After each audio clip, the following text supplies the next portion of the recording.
Well, welcome to another installment of Kavalden's movie review. I just saw Green Lantern, so I thought I'd just get this over with and get it done.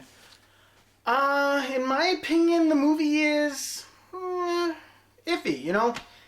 It depends on where your faults go. It depends on what your faults are. You know, to be honest, I mean, the basic story, I can already tell you this is based off of a comic book, yes. This is based off of a particular comic. It's basically, I believe it was Green Lantern's Secret Origins. Now, this book was done back in, I think, what was it? Back in the 90s, I think? If I remember correctly, I'm not too sure on the date. That's basically where the story relies on. Now, surprisingly, I probably would recommend getting that one if you're a Green Lantern fan or you want to get into reading Green Lantern. It's a retelling of the origin story of how Hal Jordan became the Green Lantern. It's a really good book. So the basic movie itself, surprisingly, like I said, it's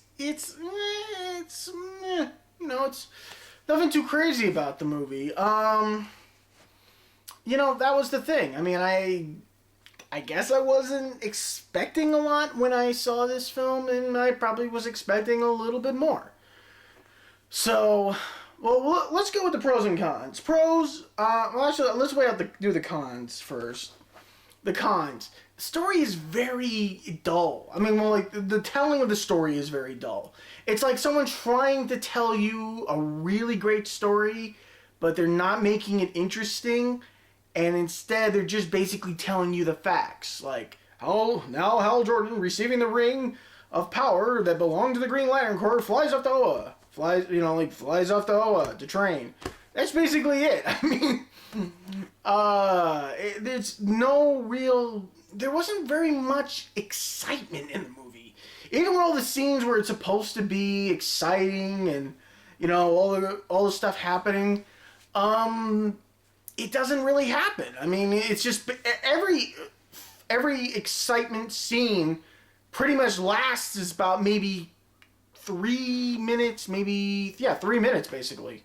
Everything is like real quick, fast. Like all the action stuff is like really fast, and it's more focusing on the talking. A lot of talking in this film.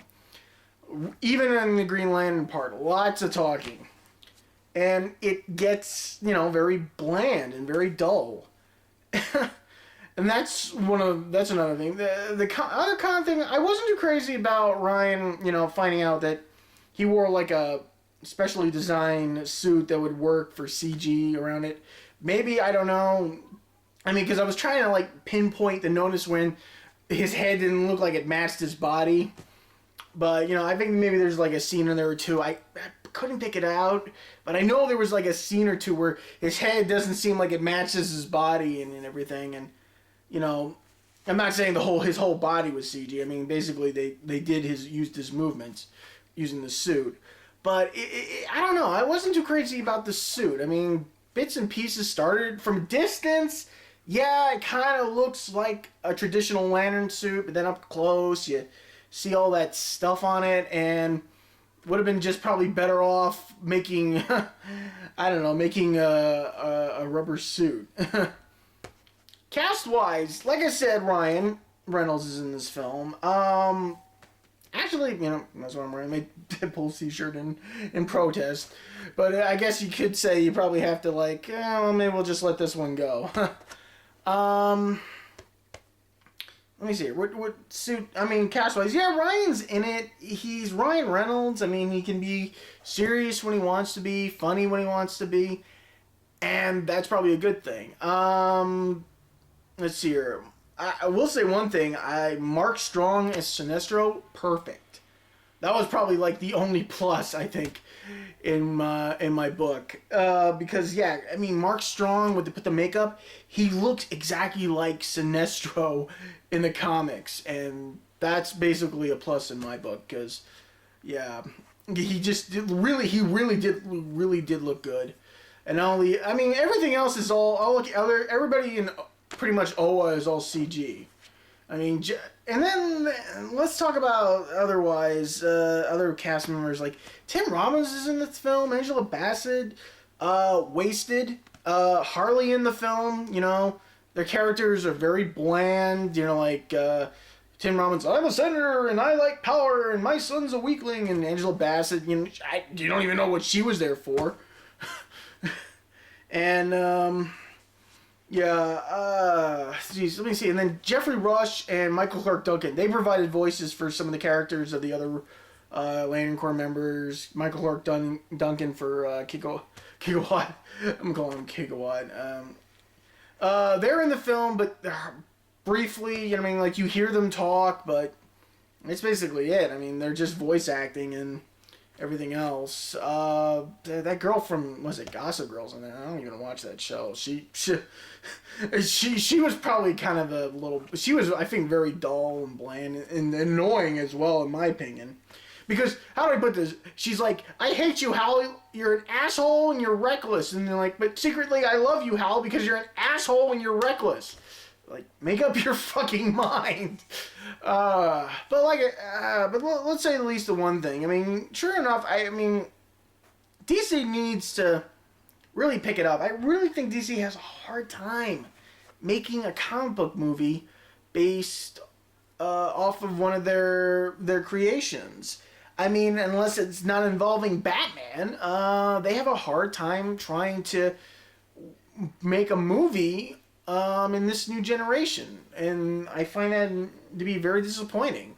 I mean, when we look back at like movies like the original Superman with Christopher Reeves, those were great movies. A few exceptions, of course, but those were good movies. And now,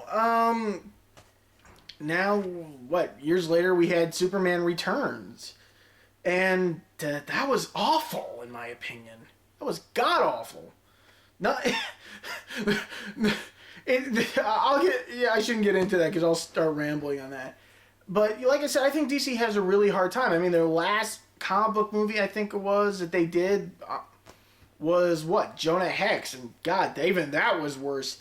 I mean, Christ, I'm debating what was worse, Superman Returns or Jonah Hex. But wow. I mean, but I want to do what you want to say. The story, at least they say they based it off of a good story. Should have needed a little bit more, but it felt like the movie was holding back. I mean, like, everything was very quick, very short. I mean, the movie's about, say, maybe an hour and 45 minutes. So, yeah, it's very, I wouldn't say long. I mean, it kind of goes, maybe past the 90-minute mark. But that's basically it. I mean, it feels like it's holding back, in my opinion. I don't know why. I always felt like the movie was holding back. Like, okay, we're going to do this. And they kind of just stall for a minute. And like, okay, we're going to do this. And and then it just keeps stalling for a minute. And, well, at least we say, I mean, like I said, maybe, who knows, maybe this will work out, maybe it won't, I don't know. Because it definitely seems like they will be making a sequel, and from what I've been told, they're trying to make this into a trilogy. My biggest worry is that because this movie may do good opinion-wise or may not do good, because right now I think the biggest thing is that Rotten Tomatoes gave it a really bad review, and everybody's been talking about that. And I'm worried that, well, I still want Ryan to play Deadpool. I'm worried now people are thinking that, well, what will happen, I'm worried that, people working on the Deadpool, like, oh, well, Ryan was in Green Lantern, and, that movie didn't, we want, but we don't, think about reconsidering them.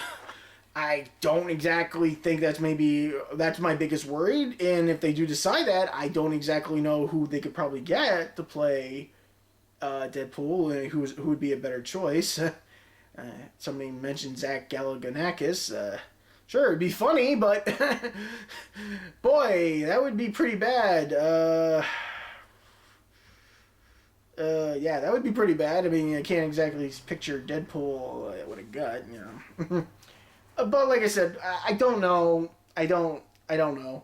I just hope that doesn't turn out. But like I said, I mean, it's a good movie. I mean, like I said, it's not awful, but it's not great. It's mediocre, and that's I think that's the problem. I mean, DC really needs to pick up because Thor was great. I enjoyed Thor. Everybody enjoyed Thor. Even though it was basically a retelling of the traditional story of a fish out of water sort of story. And, who knows what's going to happen because right now, that's basically, the next movie coming out for them is Captain America, and that comes out in July, and who knows how that's going to do. I mean, they haven't shown a lot in that movie, just bits and pieces, which is pretty good.